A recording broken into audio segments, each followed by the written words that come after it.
Alors, Monsieur Frédéric Bernardi, j'aimerais que vous vous présentiez, parcours professionnel, cursus, et qu'est-ce qui vous a amené aujourd'hui à animer l'atelier Robotic Camp à Basséraville Digital? Je suis devenu instituteur et par la suite, dans le cadre professionnel avec les enfants, j'ai utilisé l'ordinateur, j'ai utilisé Internet, j'ai conçu un premier blog pour l'époque. Et ensuite à la suite de ça, j'ai rencontré des gens sur Ajaccio avec qui on a fondé Webzine et plus tard c'est devenu le Campusplex.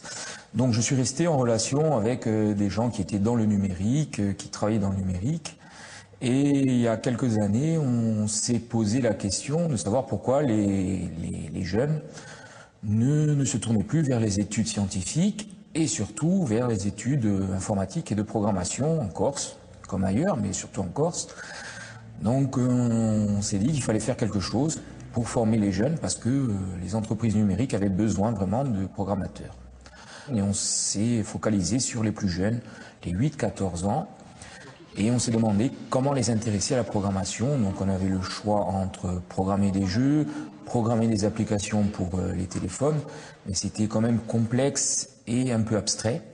Donc la robotique qui est en train d'émerger nous a paru être un sujet intéressant parce que maintenant il y a des solutions où les robots sont facilement programmables et l'avantage du robot c'est que l'enfant met le doigt directement sur la difficulté, il doit résoudre un problème, il se trouve dans une situation que le robot doit résoudre et il voit ce que donne directement sa programmation. Tourner, avancer, tourner et là il doit reposer son... Allez.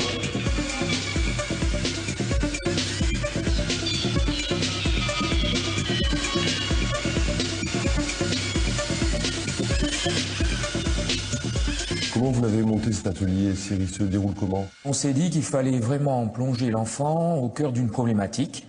Donc on a conçu des missions.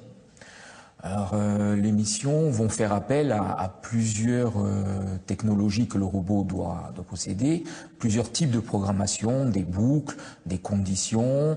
Il doit utiliser tous ces capteurs à des moments différents.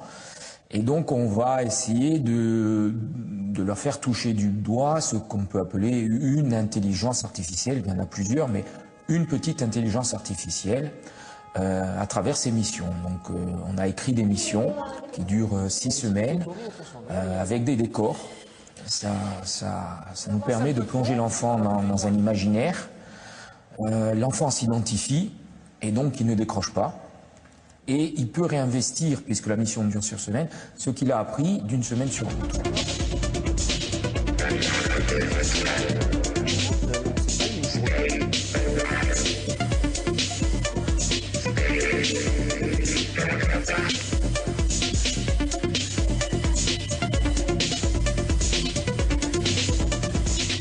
Il y a un aspect ludique, parce que le robot est un Lego, donc il connaît, c'est un univers qu'il connaît.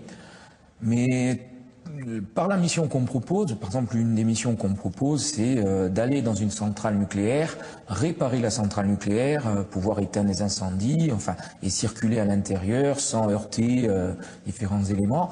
Il est confronté à un problème d'actualité dont il a entendu parler, qu'il touche. Et le robot, c'est l'aspect ludique. Mais l'aspect ludique va s'effacer par rapport à la programmation et la situation et l'objectif qu'il doit atteindre. Il arrive ici comme ça. Et il tourne comme ça, c'est ça? Qu'est-ce qu'il faudrait faire à votre virage? Donc le cliché qui nous a fait peur avec tous ces films d'anticipation dans les années 70 d'un monde robotique qui allait prendre le contrôle de la civilisation humaine, tout ça, on n'a pas besoin de ne pas endormir la nuit. Non, il n'y a pas besoin de ne pas endormir la nuit, il vaut mieux se méfier encore des humains que des robots pour l'instant.